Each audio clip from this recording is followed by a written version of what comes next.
Come on in. Welcome to Idled Out, where we talk all things Survivor. My name is Luke, and today we're talking about the most hated alliances in Survivor history. Look, everyone is the hero of their own story. Not everyone is the hero on Survivor. Some alliances on Survivor simply did not connect with audiences, and sometimes were even utterly despised by fans at home. Not even in a love to hate 'em sort of way. They were just straight up hated. While some alliances that were hated by fans at the time have since gotten their flowers via a reevaluation, these 5 alliances have not. They will not. They'll probably be disliked by fans until the end of time. Before we begin, let's be clear, these are all people. They're not actually bad human beings. When I say hated, I'm talking strictly about their presentation as television characters in a 42-minute reality show, and their reception by fans as such. So let's keep that in mind as we're talking about them. All that said, let's dig in to 5 Survivor alliances that audiences hated. At number 5 is the Raro Alliance in Survivor Cook Islands. Also winner of the award for Worst Optics Ever, this alliance was immature, cliquey, and entitled. They were not fan favorites, and you were probably not rooting for this alliance unless you were directly related to someone in it, or your wardrobe has a lot of white robes. Formed on post-swap Raro by Parvati, Adam, and Nate, and later adding in Candace after she opted to heroically mutiny on I2, this alliance just wanted to get drunk, make out, and party. One thing's for sure, pound for pound, this is probably the best alliance in Survivor history at beer pong. With Penner working alongside them because he believed Adam had the idol, this alliance seized control of post-swap Raro and worked with players like Brad and Jenny just long enough to gain their trust before tossing them aside. That's fine, but there's a pronounced sense of entitlement around this alliance that is simply off-putting. They lounged around, flirted with each other, and made mean comments about everyone else. Only the core group remains at the merge after dispatching all of the adults on Raro one by one, and they go from bad to worse. Nate should consider himself lucky. He's largely insulated from the negativity to come, as he's the first one blindsided after Penner flips back to I2. But the way Adam, Parvati, and Candace treat Penner for this betrayal is just borderline not okay. And did y'all forget when you did the exact same thing to JP and Brad and Jenny? Mercifully, they're picked off one by one, but it's a long time getting there, as they are basically in full control of the game for more than 2/3 of it. Both Parvati and Candace would return and massively improve their stock in the fan community. But this initial alliance's collective frat vibes and rude entitlement is just not a pleasant watch. You know, now that I think about it, Candace is almost a sympathetic character here because I2 repeatedly exiles her for her betrayal. But then I'm subjected to images like this. And yeah, never mind. At number 4 is the Navidi Alliance in Survivor Ghost Island. Consisting of basically the entire Navidi tribe, the Navidi Alliance committed to and then doubled down on wiping the other tribe, Malolo, off the map, taking any fun this season could squeeze out of its silly theme in the process. Ghost Island is genuinely a frustrating season to watch because of this alliance's dominance. They get the upper hand early, and a series of incredibly lucky swaps gave them the numerical advantage on all 5 different post-swap tribes. Kellen's chants of Navidi Strong served as a rallying cry for the tribe, and it is overused to the point of parody. But it really did keep this alliance in check, as they took out every Malolo with any game sense early on. I don't dispute that this may have been good strategy, doesn't make it any less tedious to watch. More than anything, I'm just mad at them for forcing me into rooting for Michael Yerger. Perhaps the most frustrating part is that many in the Navidi Alliance were really passive players. Angela and Seabass in particular seem borderline sedated at points, their opinions easily swayed by whoever glanced at them last. Literally, this is why Angela voted for Wendell to win. And any Navidis that even thought about making a move, like Desiree, were quickly clipped. Even Kellen eventually realizes she went Navidi strong a little too long, recognized she'd ceded control to Wendell and Dom, and then paid the price for it. Our one moment of catharsis ruined because it's Wendell and Dom taking out the only endgamer who was any threat at all to their ultimate domination. Or I guess actually Wendell the nation. No one in this alliance is mean-spirited or nasty or anything, but their constant lucky breaks at the swaps, obnoxious rallying cry, and extremely passive gameplay which practically rolled out the red carpet for a Wendell or Dom win made this season a surprising mid-30s strategic slog. Thankfully, this sort of gameplay seems to be a relic of the past. Two charming, athletic men winning their way to the end with the help of a passive third. Now that would never happen in a modern CBS reality show. At number 3 is the Zapatera 6 in Survivor Redemption Island.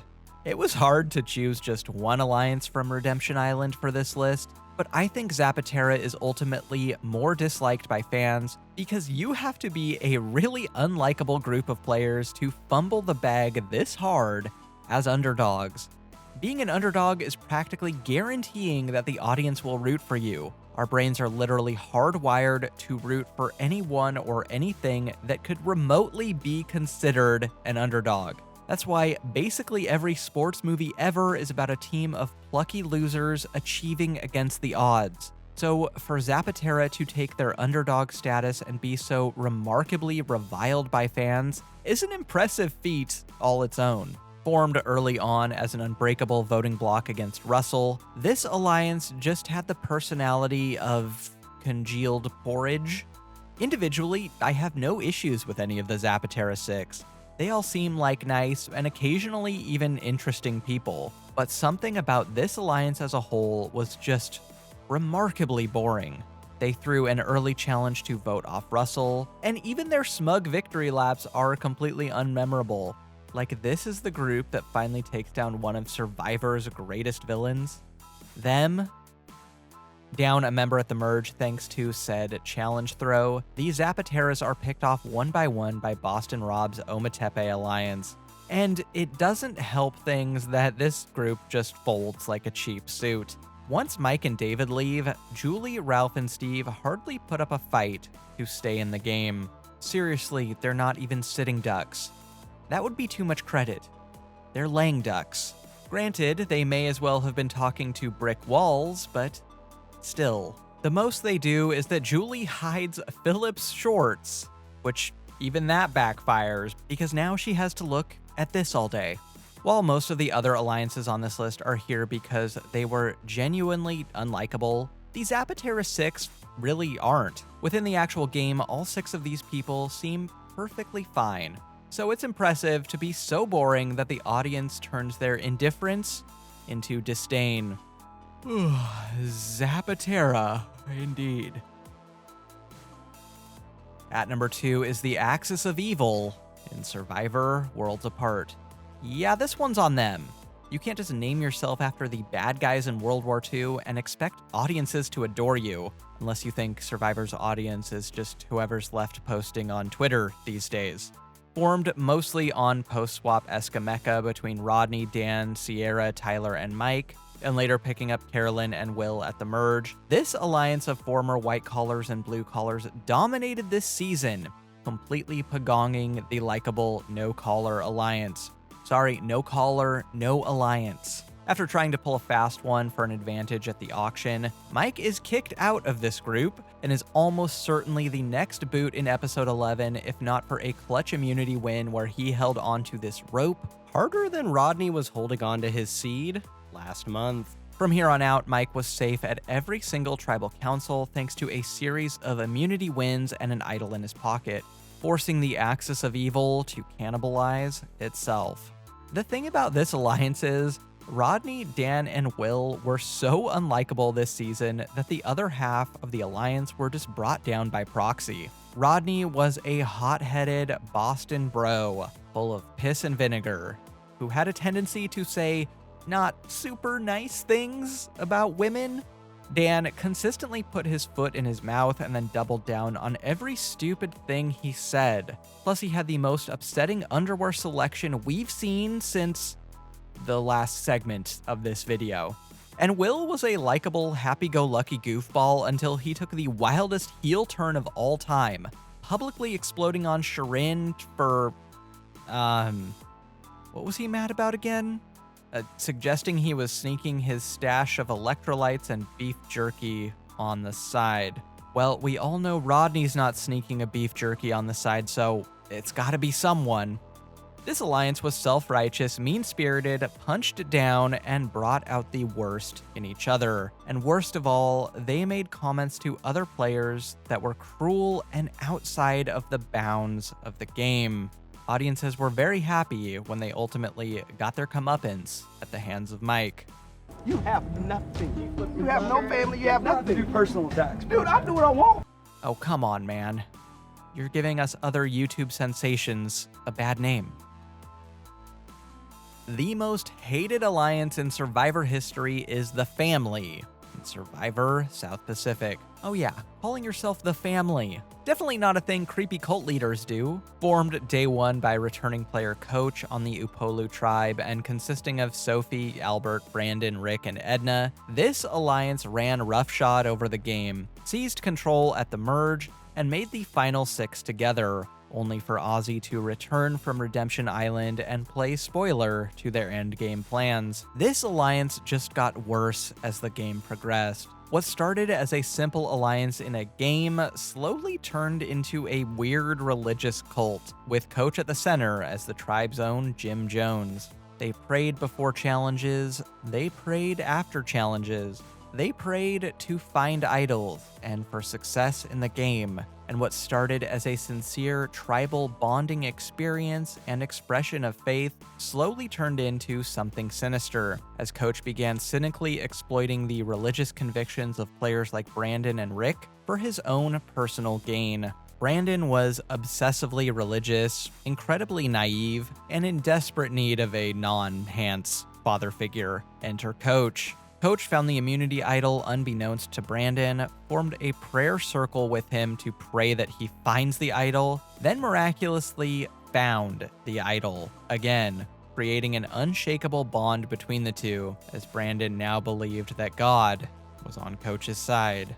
That's pretty icky. Worse things have been done on Survivor in the name of strategy, but not often. I think that at a certain point, Coach actually begins to drink his own Kool-Aid, or Flavor Aid if you are pedantic. He begins to believe that God is actually invested in him specifically winning, so much so that he refused to acknowledge his own stellar, if evil, game at Final Tribal Council. And those in his alliance who saw through the Manson family charade had no choice but to go along with it anyway, lest they be on the receiving end of God's, or Coach's, judgment.